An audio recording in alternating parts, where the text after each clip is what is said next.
Alright, what's going on, guys? It's Jay Manzo. So from this point going forward, I'm going to be doing hopefully some Marvel Strike Force videos, depending on how this one goes.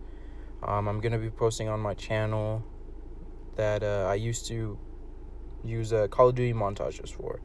So any of my previous subscribers to that channel might be a little bit confused as to why you're seeing this on the feed, but don't really play Call of Duty as much anymore, so we're actually going to be doing a power armor breakdown today, requested by one of my teammates, Kale. So let's hop into it. I'm going to be doing a kit breakdown for each of them, explaining why each is most important. I'm actually going to start off with Rescue, because Rescue is the most important part to the whole power armor team. She's actually my least powerful power armor character, but it's because I'm kind of saving gear right now for Star-Lord, trying to get him into the Dark Dimension. So that's why I don't have that last piece of gear to get her to tier 10.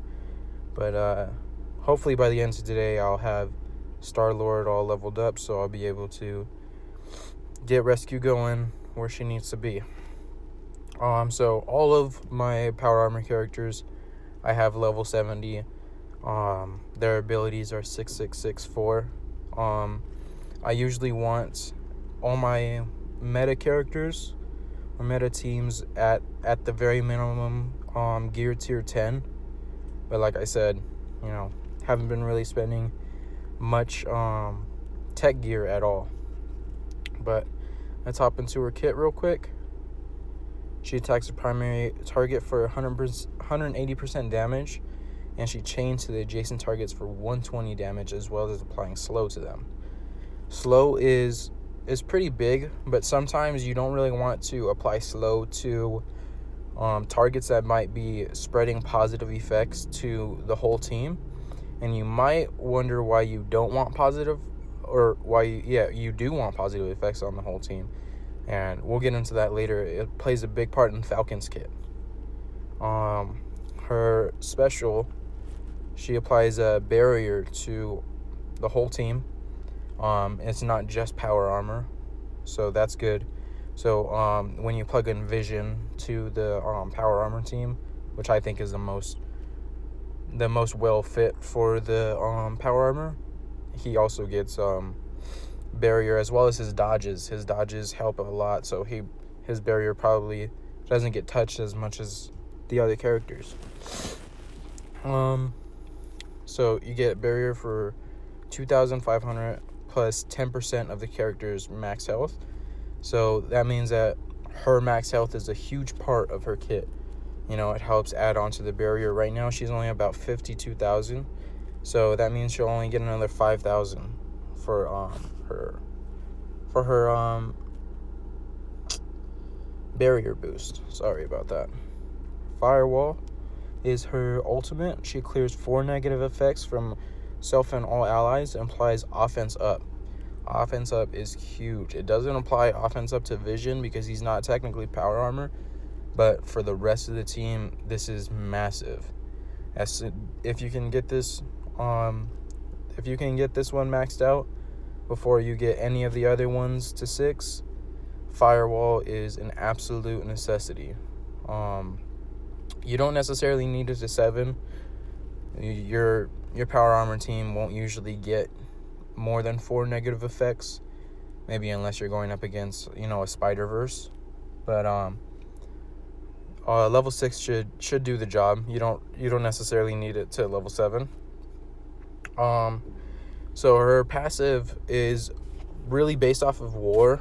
You have a lot of war bonuses, but you also gain 10% max health, and so do all the power armor allies. So that helps a little bit with the survivability. Now we're gonna hop into Iron Man. Iron Man is actually my strongest power armor character.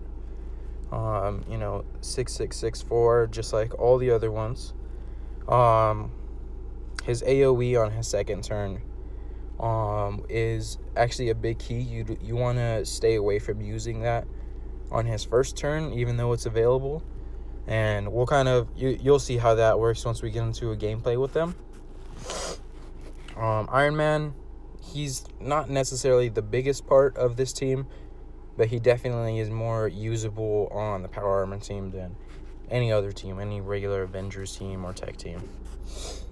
War Machine, his ultimate is off the charts. Once you get his ultimate up, it's usually game over for the other team. His missile system, usually you can fire that off right off the rip because you usually won't even get to it with it powered up.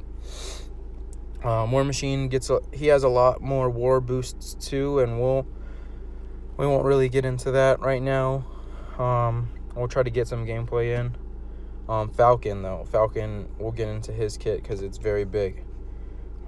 So his primary attacks the primary target for 200% damage.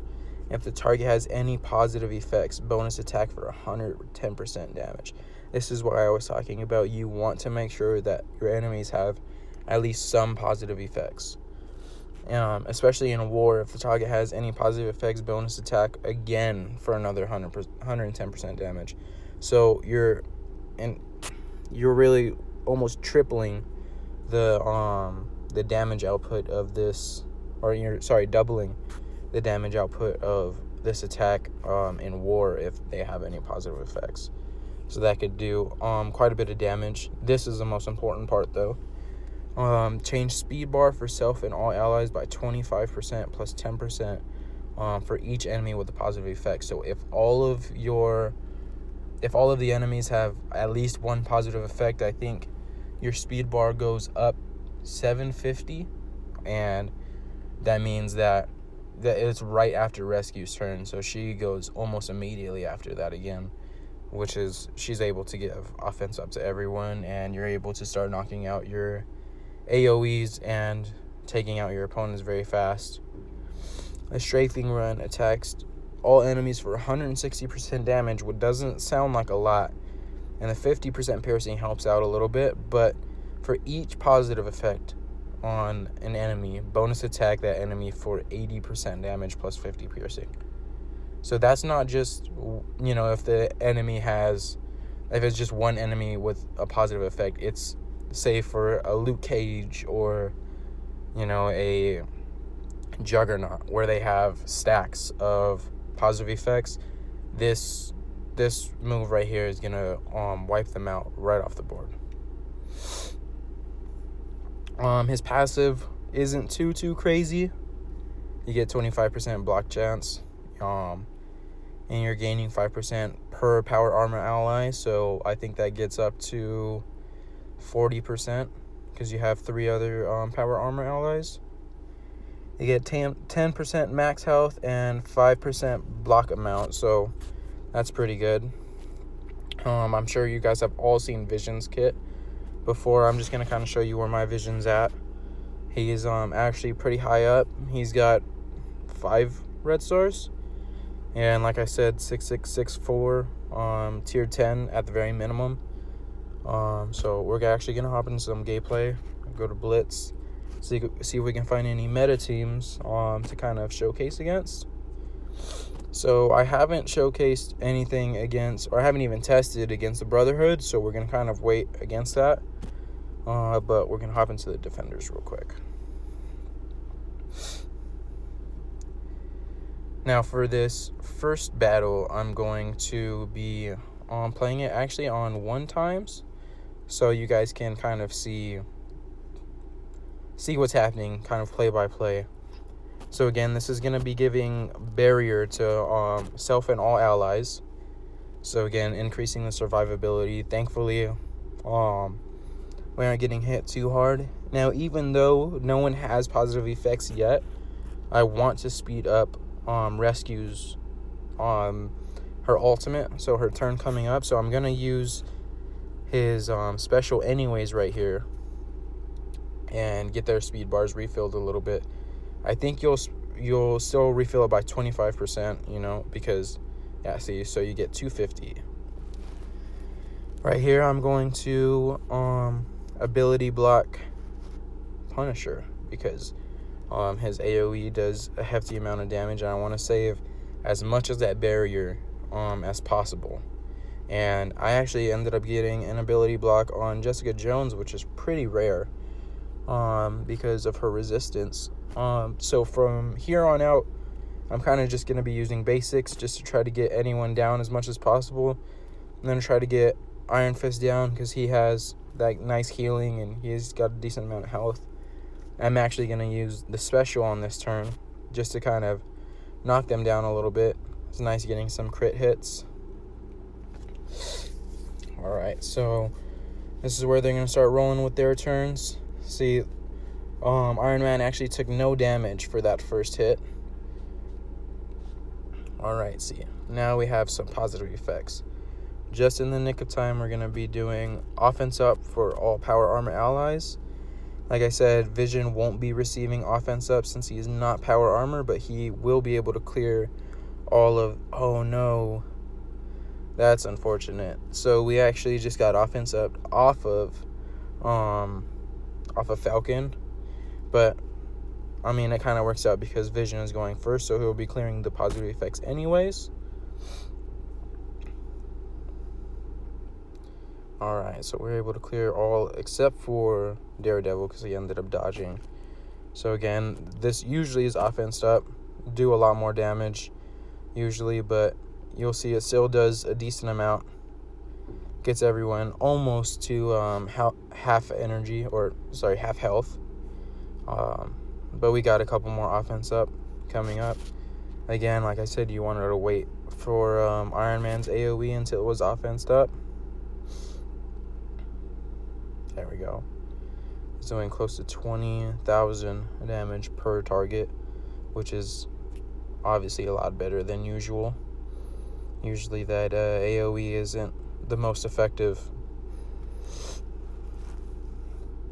Alright, here's the big damage dealer. So you're going to get 310% damage right off the rip, and not only that, but you're increasing 30% per hero. So we have a full team of heroes. So there we go. Wiped out half of them.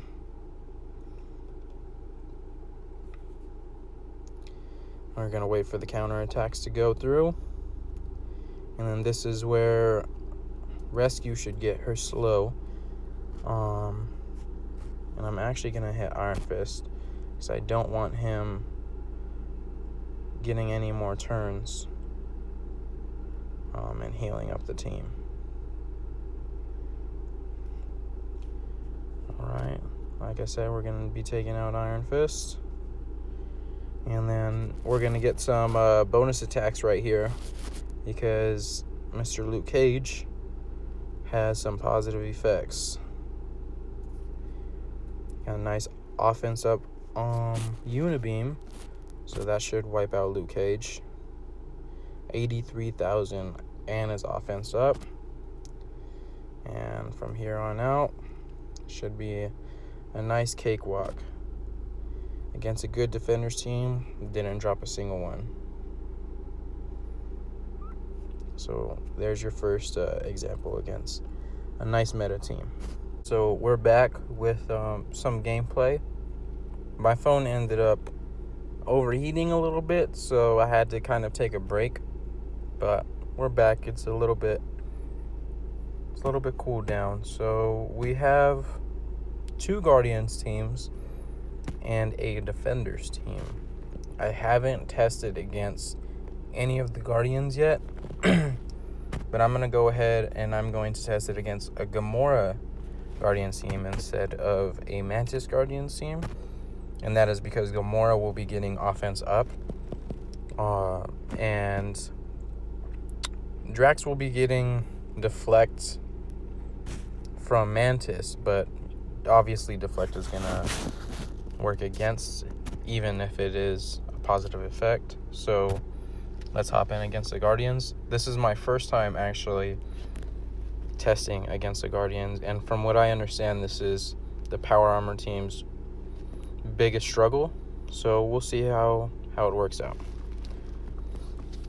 From now on, also, I'm going to be playing on 3 times so I can get through it a little bit faster. You can see we did take a pretty hefty amount of damage on those first couple turns. War Machine got hit pretty bad, so did Falcon, but we're about to give them some barrier and some regen.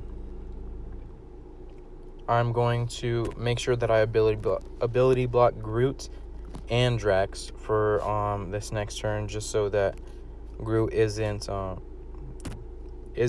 applying any death proof to anyone. So we are going to give speed up, or sorry, not speed up. We're going to change the speed bar for our characters. We have two characters with positive effects on the opposing team, so it'll give us another, I think, 10% boost. You see that it ended up changing the speed bar by 450, which isn't bad. Right here, we're just gonna hit Groot, Drax, and Gamora. We don't want to just target Groot and only hit them two. We're gonna get slowed either way, but that's not really gonna matter because Rescue is going to go ahead and clear that effect from us. And surprisingly enough, War Machine didn't get slowed. Usually if you attack a Groot, War Machine will get slowed, or any character will get slowed against a Groot, but thankfully he didn't.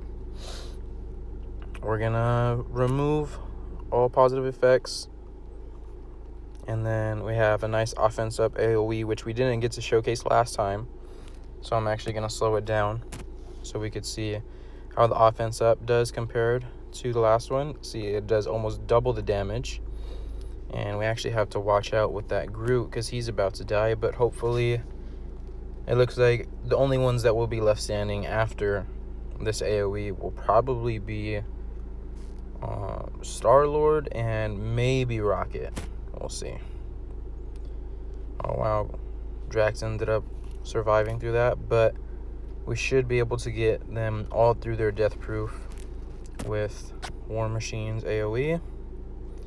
We were able to with Rocket and Star-Lord. Go ahead and put some slows. Unfortunately, we have some blinds on Vision and War Machine, but we will get some nice bonus attacks right here. Yeah, see, we're starting to drop. Like I said, this is the biggest test to the Power Armor team, so, and we still might even be able to knock it out. Yep, we still have one character, but that was a nice close victory, but showing that it indeed can get through the Guardians. So that's a nice showcasing in my opinion. Alright, it doesn't look like we have any more meta teams that are different than the ones I've already showcased, so we're gonna go ahead and wait for a little bit and see if any of them pop up later on. Alright, so after about an hour of playing the game, or about 2 hours, I still was unable to run across any of the other teams that I wanted to showcase, which were S.H.I.E.L.D. and Brotherhood. Unfortunately, I ran into a lot of defenders and was trying to blitz with other teams just to shake up the order of the teams that I was getting, but still just almost nothing but defenders and guardians, as you can see. So maybe on another video later on, it will probably be War offense. I will showcase how the Power Armor team does, especially against S.H.I.E.L.D., because I think S.H.I.E.L.D. is their best matchup. They run through S.H.I.E.L.D. like butter, like a hot knife through butter, because of all of the positive effects that S.H.I.E.L.D. generates for themselves and how it just really powers Falcon through his special and through his passive and through his ultimate. I still was unable to test against Brotherhood. I haven't tested against Brotherhood yet, so maybe one day I'll circle that again and see how they do against the Brotherhood, and that will probably be one of my last meta teams that I really have to test and showcase against. But this Power Armor team is the real deal, and if you guys haven't started farming them and started leveling them up, you really need to get ahead of the curve, because this is probably going to be one of the teams that will be overtaking the game if it hasn't already. So on that note, I'm going to end the video. Let me know if you guys have any other suggestions on teams that you want me to break down. I have a very powerful Guardians team that I can showcase. I haven't really built up my Mantis the way that I would want to, so if you guys would like to see that, I could try to build Mantis and then maybe go through raids and show how they can take down nodes. If you guys need help with nodes, we can do videos on specific nodes that need to be done. But that's it for today's video. Let me know if you guys think I should keep on doing these videos, and thank you ahead of time for the support. See you in the next video.